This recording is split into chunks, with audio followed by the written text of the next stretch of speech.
Finally, the moment we've all been waiting for.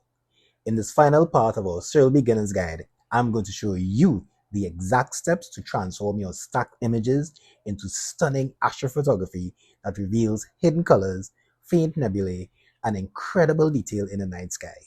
By the end of this video, you'll have the complete workflow to take your astrophotography from raw data all the way to a breathtaking final image. And you don't want to miss my bonus tip, so stick around until the end of the video. My name is Sherwin Kashi and you're watching Astro Island.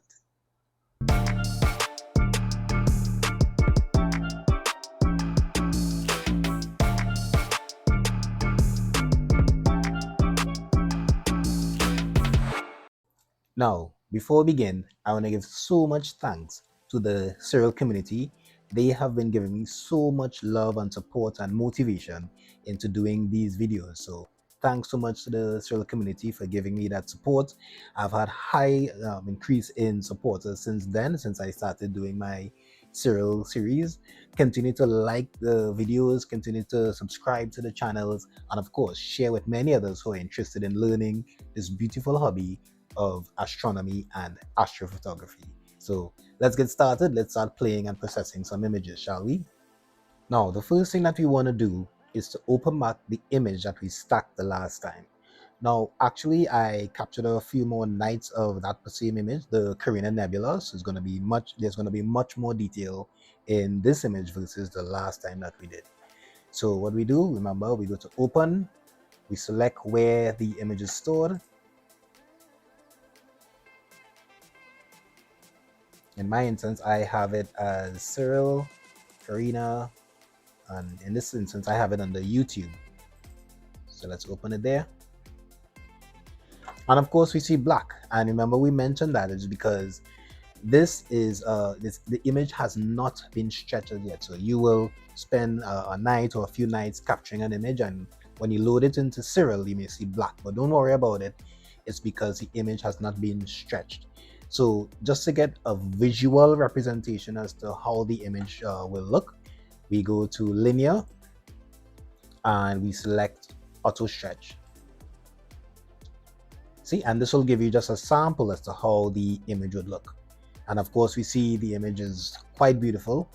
And in this instance, there's a lot of green in the background. And I think I would have mentioned that before, because I use the one-shot color camera. Is going to be usually with the one-shot color cameras, it's RGB. So you're going to get a little more green versus some of the other colors. But all of that we're going to fix in this for this image. Now, the other thing that we need to do is to check to ensure that when we begin processing the image, everything is saved in the particular folder or the particular area that we want to.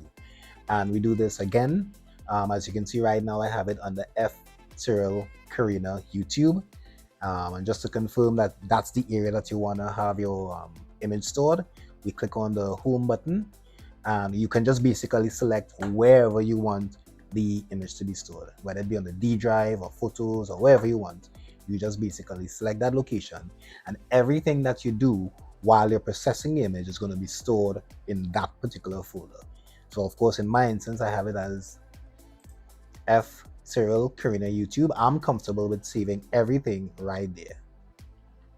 So the first thing that we want to do is begin removing the stacking artifacts by cropping them out. So usually the stacking artifacts appear basically when you begin stacking all of your various sub images or the images that you would have captured. And while it's stacking, remember, everything would not have been perfectly aligned. So after this, the image has been stacked and aligned, the final image sometimes, or in most instances, usually have some bit of stacking artifacts. So in my instance, if you zoom into the corner, you can see the stacking artifacts right there. And of course, we don't want that in our final image, so we want to remove it. So what we do, you just basically click from corner to corner, and you can drag wherever you want to have the crop area selected. So this is the area that you're going to be keeping, and everything outside of it is going to be removed. And let's say if you want to make it smaller, you can just click on any corner, any direction, make it bigger or smaller. You can move it around. And let's say you make a mistake and you don't want it, just click outside of the image, and then you can start over.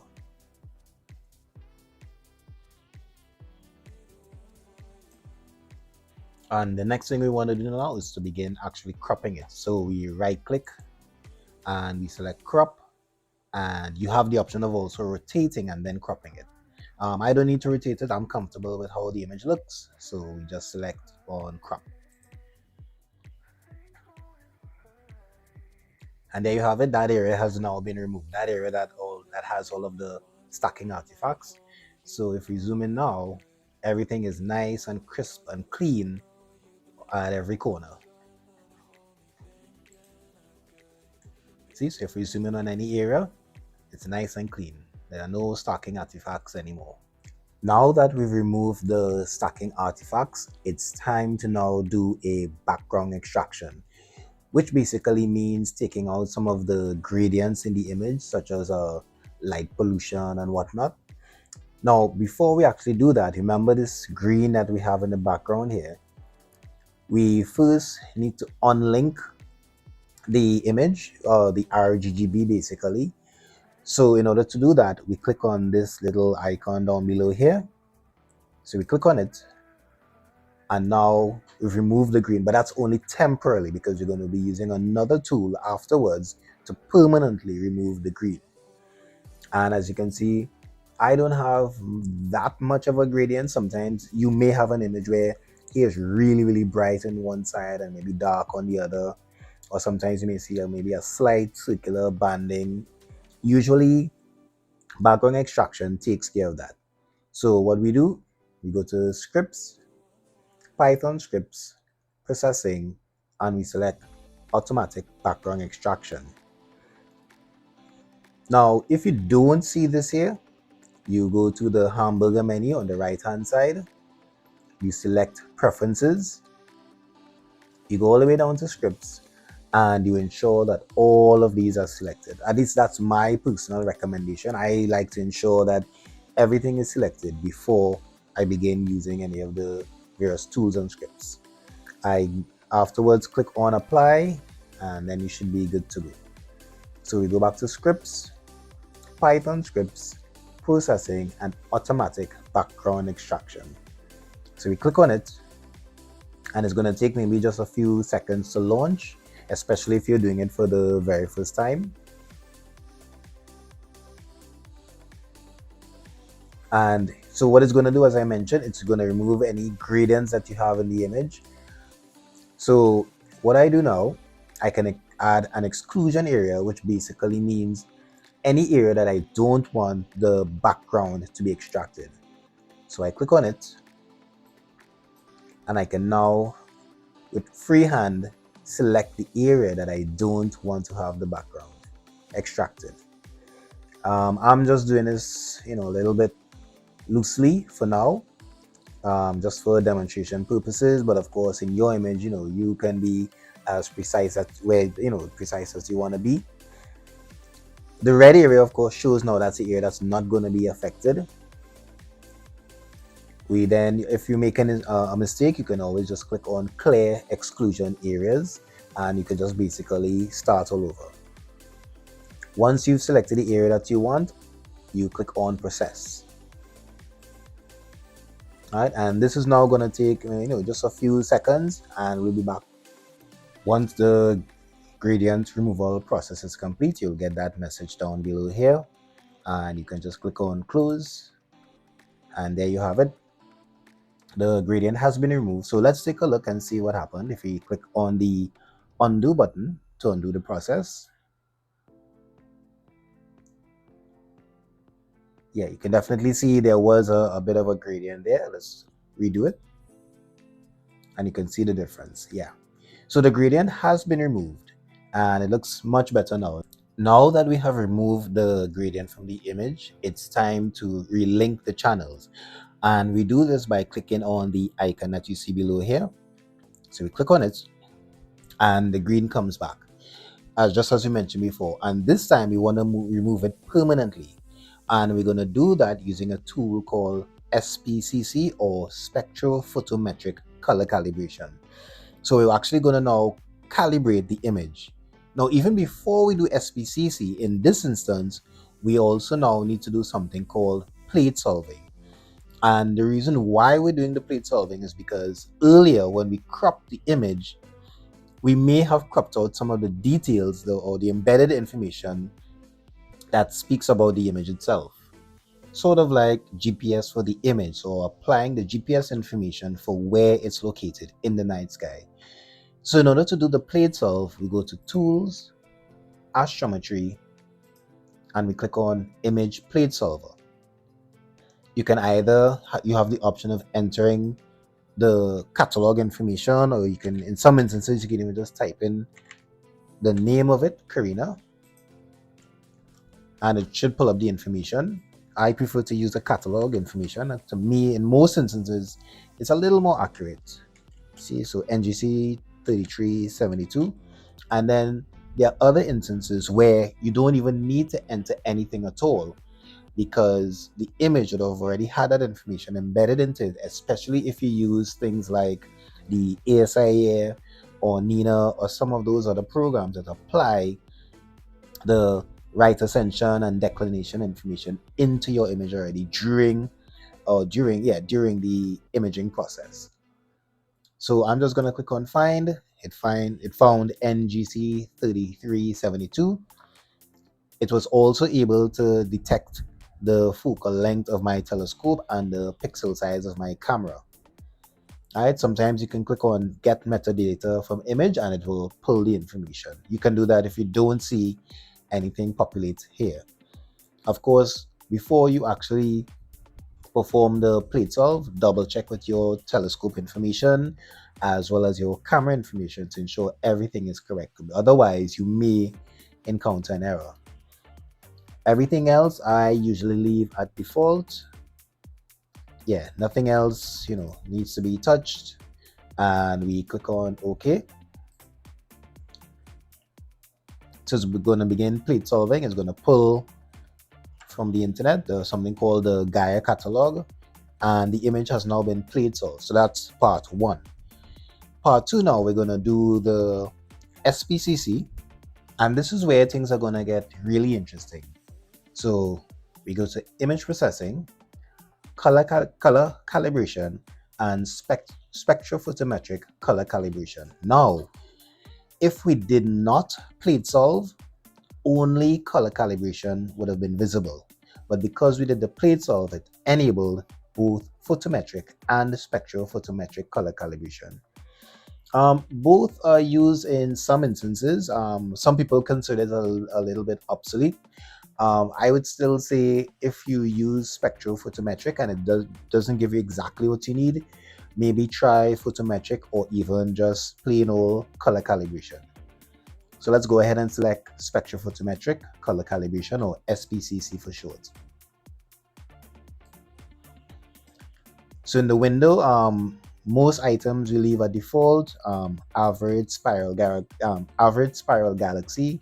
I usually leave everything else as is.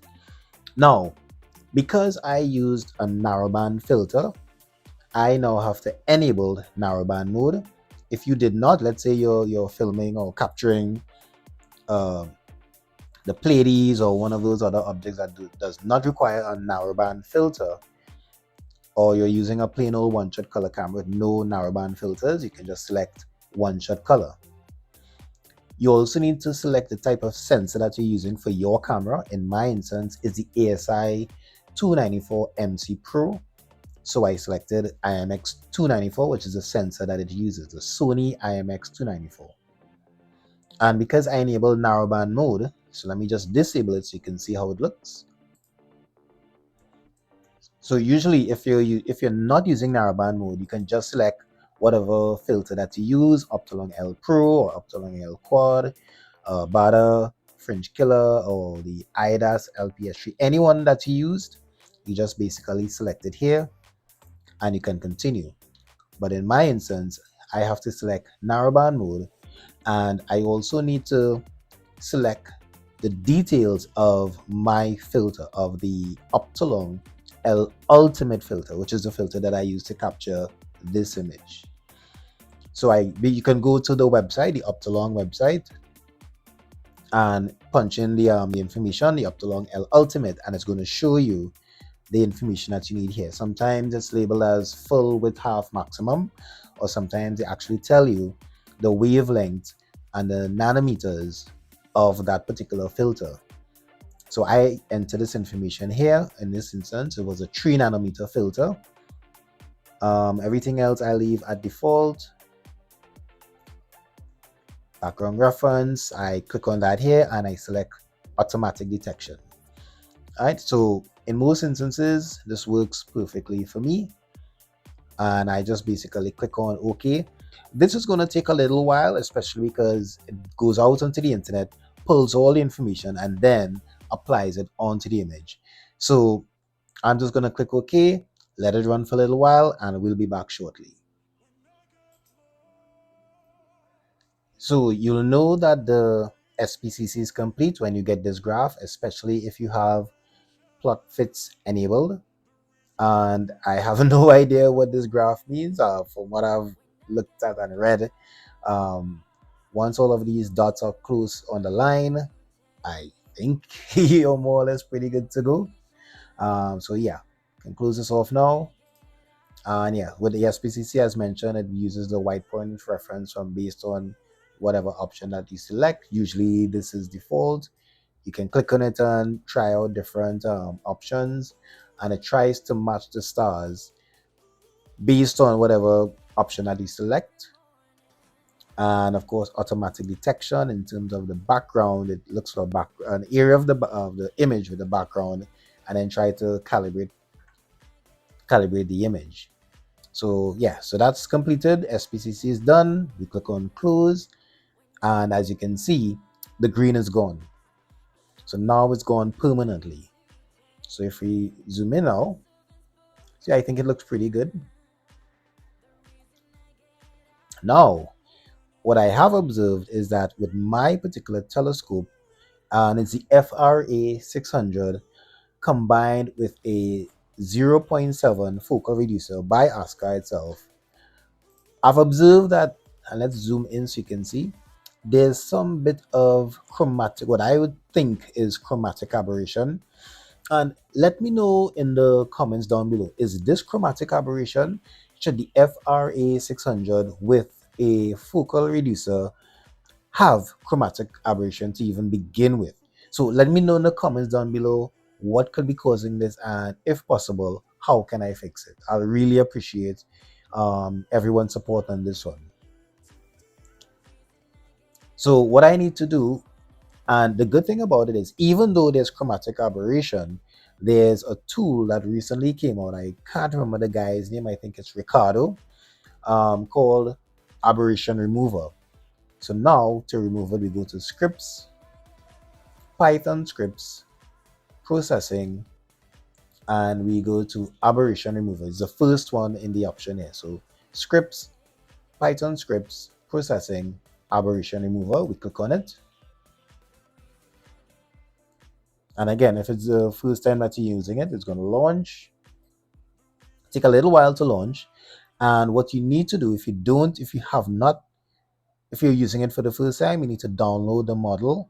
It's usually just like a little file, and then you find that file and you place it wherever you want, and then you can load the model.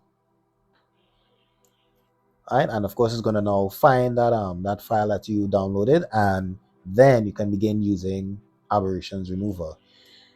Nothing too fancy. All you do is click on calculate. It's going to begin looking at the image, and then it's going to run what it needs to do and look at the image, and then it's going to remove or at least minimize the chromatic aberration. So that took a little while, about 2 minutes or thereabouts, and it's going to show you that the process is complete. So we can now close this off, and let's zoom in and see. Oh yeah, a little better compared to what was before. So let's click on undo.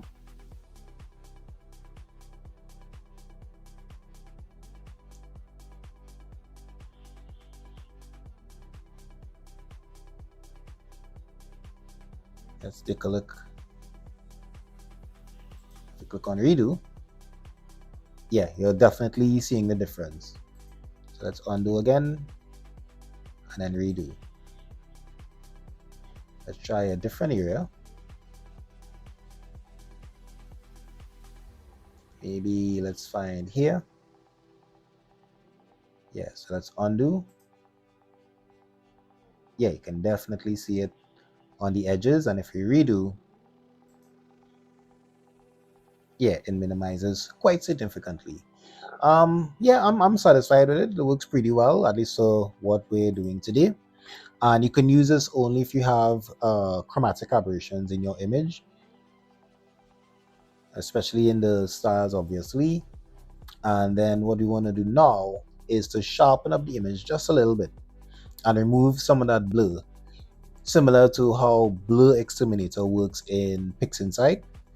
The program that I'm going to use is by well-known and popular all over the astrophotography community, SETI Astro, and his feature and his tool called Cosmic Clarity. So we go to Scripts, Python Scripts, Processing, and we select, in my instance, I just want to use Sharpen. So I click on it. In this instance, I want to do both the non-stellar and the stellar.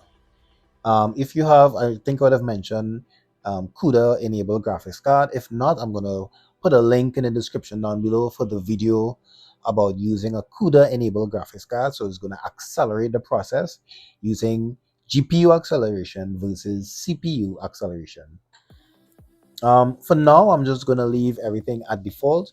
You can play around with the settings, just ensure that it works, to your liking. You can move the image, the stellar amount or the stars information, make it stronger or less pronounced.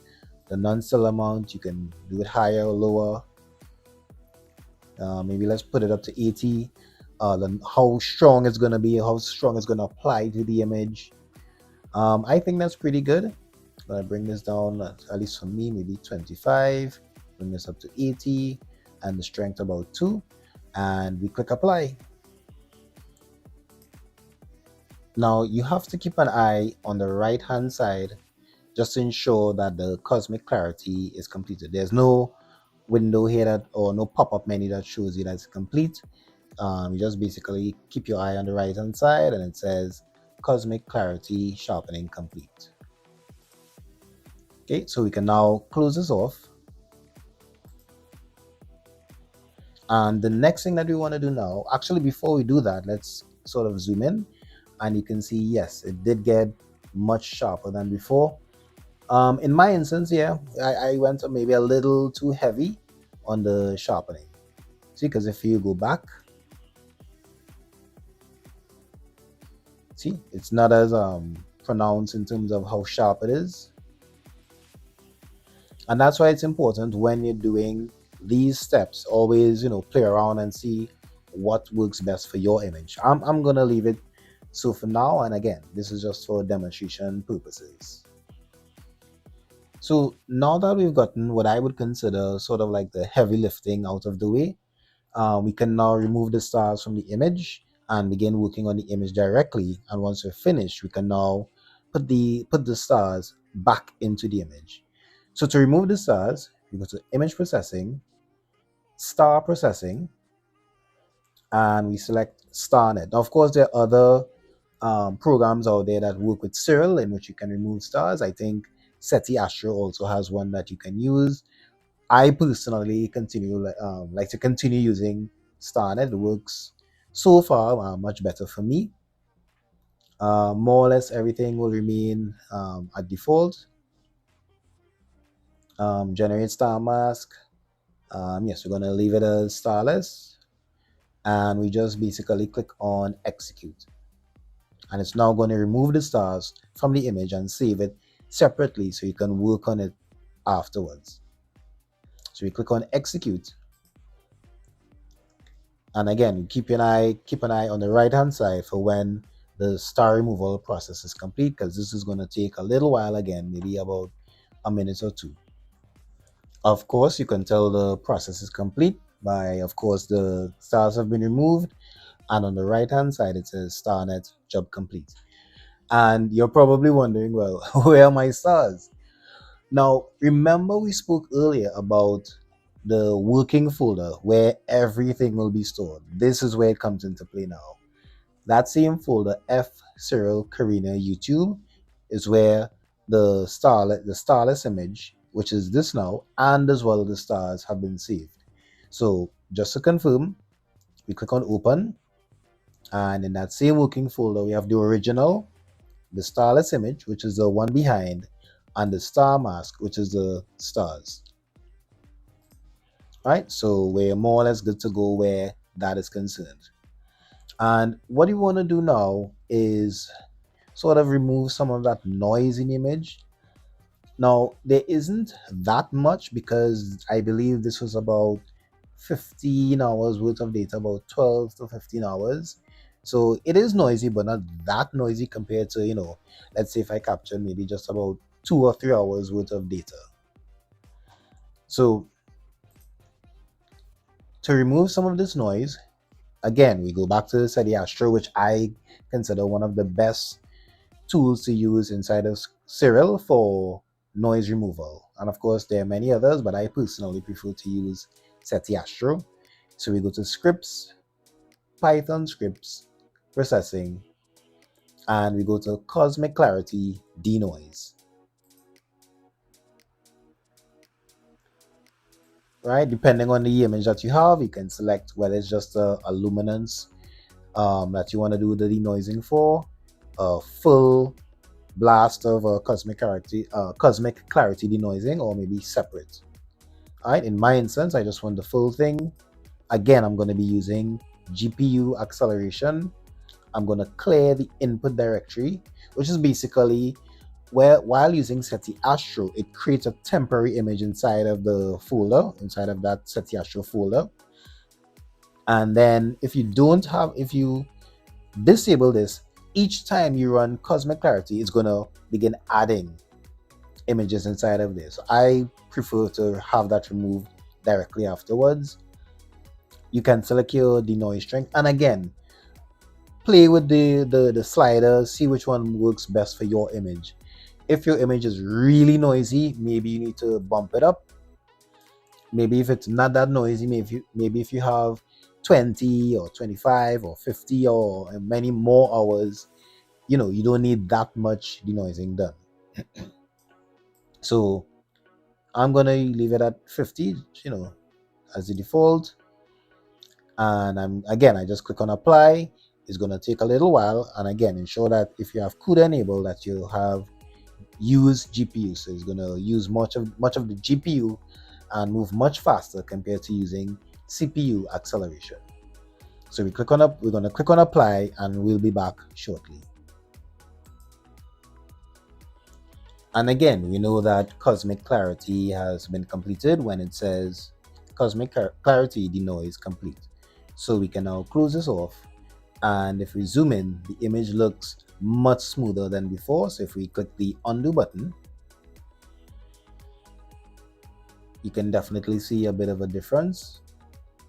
If we redo, let's go into an area of nebulosity. Click undo.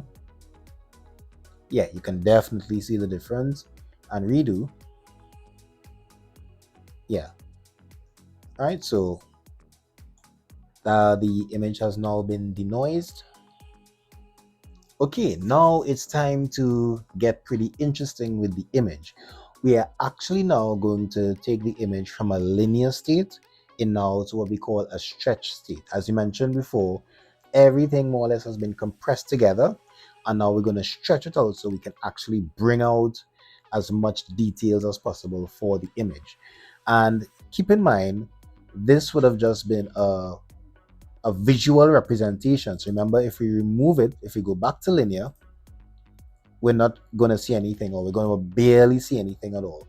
So we're actually going to stretch the image until we see it like this, or maybe even more in some instances. Depends on how much data or how much integration time you'd have captured for your image.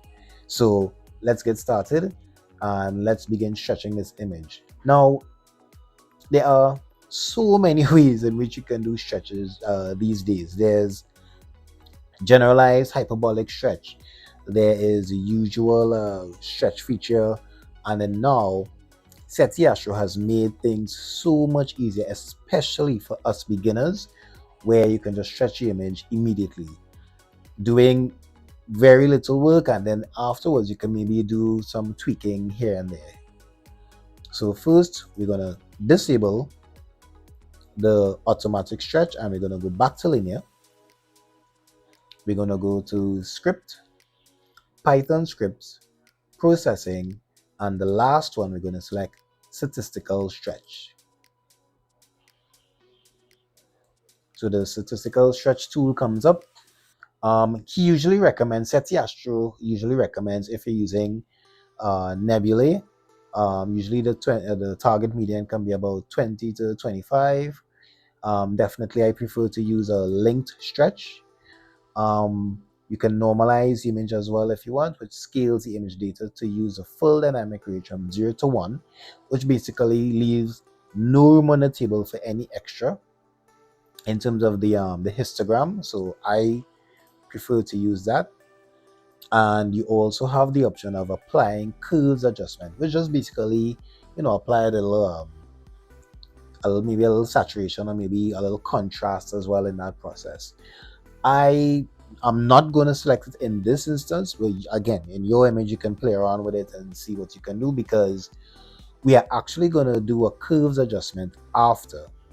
Now, you can no, that's not to say that you can select it and then do some additional curves adjustment. I just personally prefer to leave it as it is, and we click apply.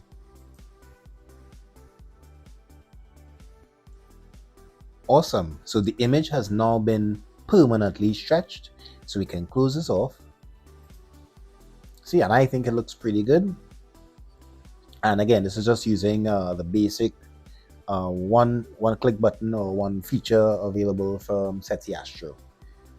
All right. The next thing that we want to do now is apply some what we call curves adjustment, which just basically means, applying just some slight saturation and a little more contrast to the image. At least from looking at it on my computer, it looks, pretty flat. So in using curves adjustment, it brings out some contrast into it. So to do that, we go to image processing, stretches, and as I mentioned before, these were some of the other stretches that are available. You have assign, histogram, generalized hyperbolic stretch. I would consider these more intermediate to advanced, or if you want to go brave as a beginner, I'll definitely feel free to go ahead and try it out and see the results that you get. But for an absolute beginner, I would recommend using a SETI Astro's feature. So as I mentioned, we're going to actually be using the one called curves transformation. So we click on it. All right, so this is the histogram to show, as I mentioned before, we can click on the plus button to zoom in. So more or less, almost next to nothing has been left on the table. See, so everything has been right up. Maybe just a little bit remaining. We can maybe take a look at that after. So let's minimize. And what you want to do, like I mentioned, is do some curves adjustment, bring out some contrast. So you can just click anywhere on the histogram and you can drag it up or down to see the results. See? So by clicking on this area, that actually darkens the image a little bit, and that looks, at least from my computer, I'm not sure if YouTube compression may be affecting it, but maybe you would have seen the change. Let me just do a reset so you can see the difference. So yes, it was a little brighter, and if you click on this area, I'm just going to drag it down a little bit to darken the image. And then maybe we can click somewhere around here, somewhere what we call like the mid-tone or the midpoint area, and just bump it up a little bit. Yeah, that definitely made a huge difference. right? So, and again, what we create what is usually called an S curve, as you can see, it curves and make like a slight S. And you can, you can use your image and create several curve points to create more contrast. Oh yeah, that looks really good. I'm gonna go up just a little bit. Don't want to pull it down too much to lose, to clip any of the data.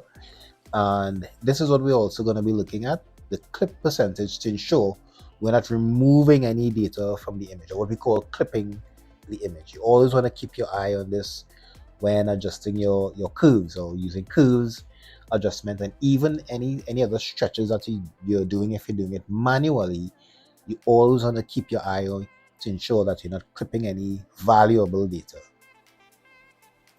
So just going to bump this up a little bit. Yeah, and if you know, the next thing that you want to do is to ensure that you're not blowing out the core of the object or the image that you've captured. So images like the Carina Nebula, Orion Nebula especially, and many other galaxies, for example the Andromeda galaxy, you don't want to get this area too bright. So I'm just going to bring this down a little bit again. Yeah, see, I'm comfortable with that. And maybe bring this down just a little bit more. You don't want to go too heavy. See, I think that looks good. And we can click apply.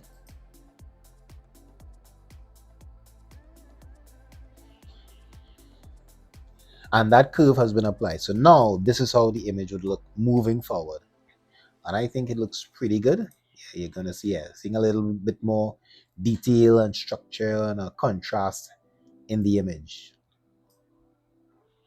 And what some people actually do, they do several iterations of the same process. Again, you'll always hear in astrophotography, less is more. So definitely just do bit by bit rather than doing everything all at once. So again, we just bring it down maybe just a little bit again, not too much. Yep. And then maybe bring this down and bump this up just a little bit. Oh, and yeah, that's way too much, as you can see. So we're gonna bring it down just a little bit again. And then maybe bring this down just a little more. Yeah, and I think I'm comfortable with that for now. So we click apply. We can close this off. And I think this looks really amazing. And of course, in your image, you can continue adding curves, adjustment bit by bit, see how far you can go. And again, just for demonstration purposes, I'm good with this for now. Another thing that you can do with the image is what we call applying some saturation, which is basically, making it a little more saturated, bring out some vibrant colors, especially in the reds. So what you can do, you go to image processing, color saturation, and of course, depends on the image that you have. You can select the hue type, global, or whether you want cyan or whatever colors that you have that you see here that's available. You can adjust those particular colors. You can apply the amount, whether you want it a little bit or a lot. See, and the good thing about it is while you're moving it, you can actually see the changes happening. See, whether you want it really red, which in my opinion is way too much, or you want to remove some of the saturation, which is again way too much in the opposite direction. So of course, you always want to find that balance. So I would say maybe about 10. Yeah, I think that's a little too much. Maybe let's go down to 5. Yeah, 6. Yeah, I think that's good. Definitely want to consider the background factor, which is, you don't want to have the background being affected too much. Yeah. So you always want to have that balance. See, so I'm going to reset it and just apply just a little bit. So because I wasn't looking directly at how much the nebulosity was being affected. So yeah, 5. Yeah, 5 is good. 5 to 6. And I'm comfortable with that. And we can apply. And again, it's just a slight touch to the image, just to, again, give it that little oomph. So the saturation has been applied, and I think we're ready to bring the stars back in. So in order to bring the stars back in, we must first save it. Extremely important before doing anything else. So we click on the icon on top here, we save it. I am just going to name it as Starless 2, because you already have one that's named Starless, so we're going to name it as Starless 2, and we click on save, and again in that same working folder. We can leave it as 32-bit floating point for now. We leave everything as default, and we click on save. Right, and then now in order to bring the stars back in, we go to image processing, star processing, and we select star recomposition. It's going to ask us, opening the star recomposition will close the current image without saving. Are you sure? Now remember, we just saved it, so yes, we can proceed. Right, and then what we want to do now, we reselect that Starless 2 fit that we just saved. So the image reopens. We're not going to do anything on this side because remember, we did the stretching and the curves adjustments before. So we leave everything as default. Under this section on the star stretch parameters, we click on none. And this time we're going to select the star mask, which remember from before, StarNet created this image for us. So we select it. And here now is where we can bring the stars back in. So as you can see, what you want to do is just begin slowly clicking on this here where it says stretch factor. And as you can see, the stars are just barely there. And as we begin pushing the slider to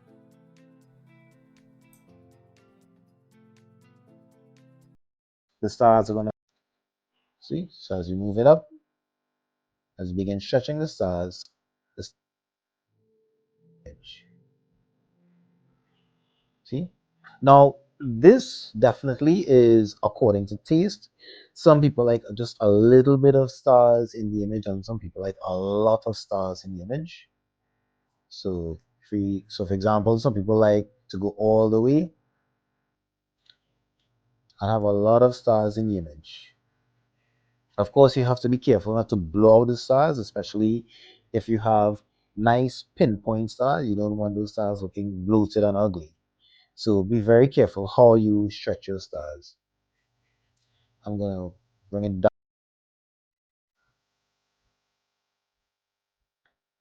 Yeah, maybe come up just a little bit. Yeah, maybe about 5 should be good for me.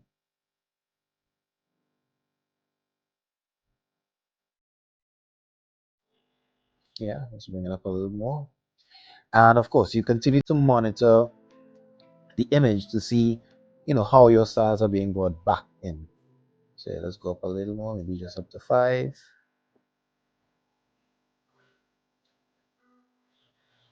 Yeah, I think I'm good at that. Yeah, you don't want to go too exaggerated. Yeah, maybe just bring it down a little bit. Yeah, should do the satisfied with the stars. You click on apply. You can leave everything as is, RGB blend, nothing to change. We just click on apply and that should more or less do the trick. So then now the stars have been added back into the image. So if we click on close, the stars are now there. And I think this looks really, really beautiful. All right, so there you have it. The stars are back into the image. We've stretched the image, we've applied curves, we've applied saturation, and we've brought the stars back into the image. Now, some images, depending on what type you have, can sometimes have a little bit of green in the background. As you can see, some of the stars are beginning to look a little bit green, and sometimes the background itself looks a little bit green. So what you want to do now is remove some of that green in the image. So we go to image processing and remove green noise.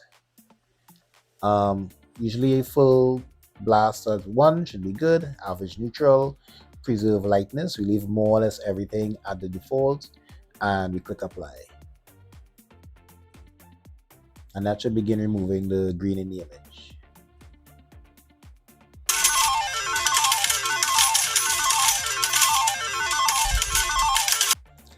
And as promised, I have that bonus tip for you.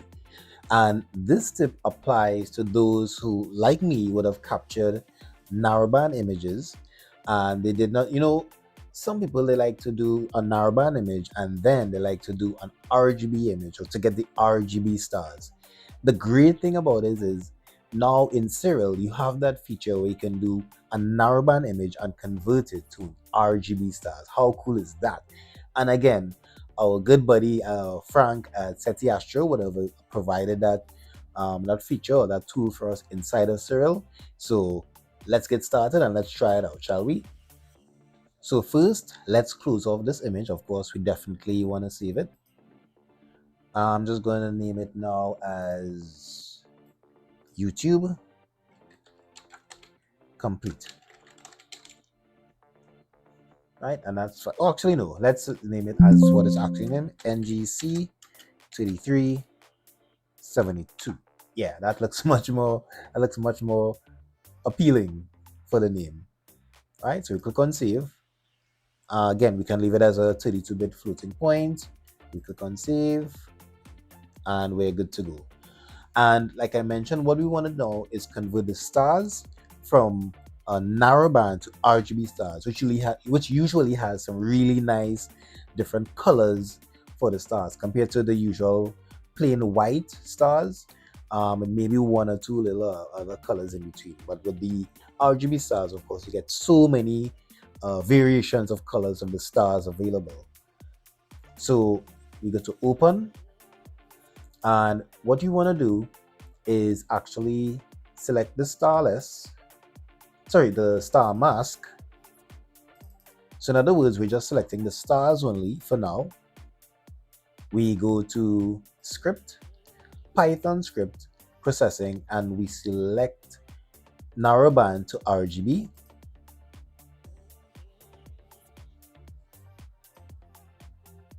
Right, so in this instance, if you captured your image using narrowband filters such as the HA, the O3, and the S2, you can put these inside of here. Or if you only used a one-shot color camera, in my instance, but used narrowband filters like the L Ultimate or the L Extreme or many others similar to it, you can select OSC stars. You select the star mask, and you can get a preview as to how it would look. You can fit the preview if it's too close. See, and that looks really amazing already. So again, you can zoom in if you just want to get a closer look. So you get a nice variation of all the colors. Fit to preview. You can adjust the HA to O2 ratio. You can enable the star stretch. In this instance, I don't want to do the star stretch as yet because remember, I want to bring it back into the starless image. So I'm not going to do the star stretch in this instance. And again, you can play around. Let's zoom back in. And you can play around with the HA to O2 ratio. Maybe bump it up a little bit. Not much you can see. Not much variance. If you full blast, yeah, everything more or less looks the same. So that means nothing much will be applied here. The stretch factor, I don't, actually, we disable the star stretch. And what we want to do now is send the preview to Siril. Right, so we can close this off now. And this is the image now in RGB. How beautiful is that? And again, we want to ensure that we save it. And I am going to call these, oh, it's actually named RGB for me already, which is how cool is that? So it's RGB.fit, and we can save it. 32-bit, click on save. And this time, remember, we want to use the RGB stars to the starless image. So again, we go back to tools. Oh, sorry, image processing, star processing, and star recomposition. Yes, definitely we want to close this off now. We select the starless image again, which was this one. Right, same thing, we're not going to touch anything on the left hand side. And this time we select RGB.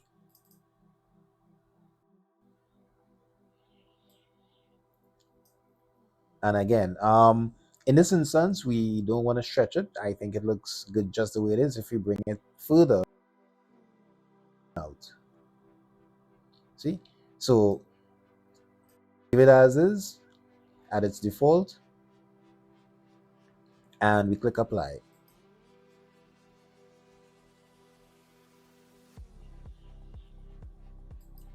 And I think this looks absolutely beautiful, much more beautiful than the one before. So many different colors available.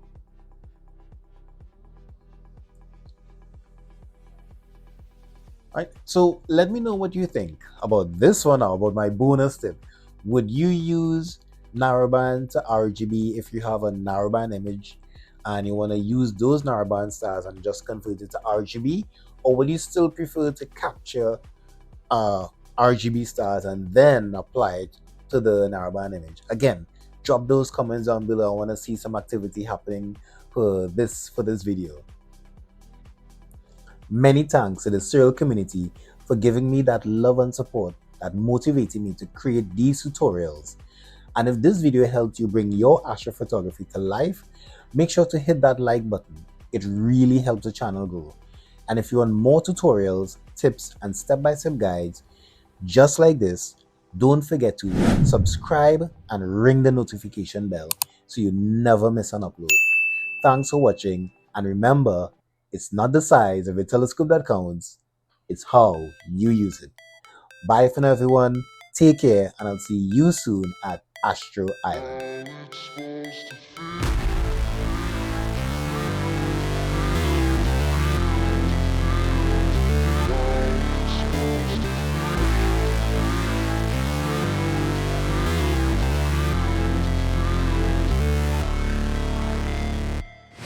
Never break, always fight, never quit, do it right, play the game, win it life, have no shame, there's no time, feel the pain, live the grind, I could change, in my mind, pick a lane, commit and climb, the only way to win it life, I never miss, that's fact, taking big swings,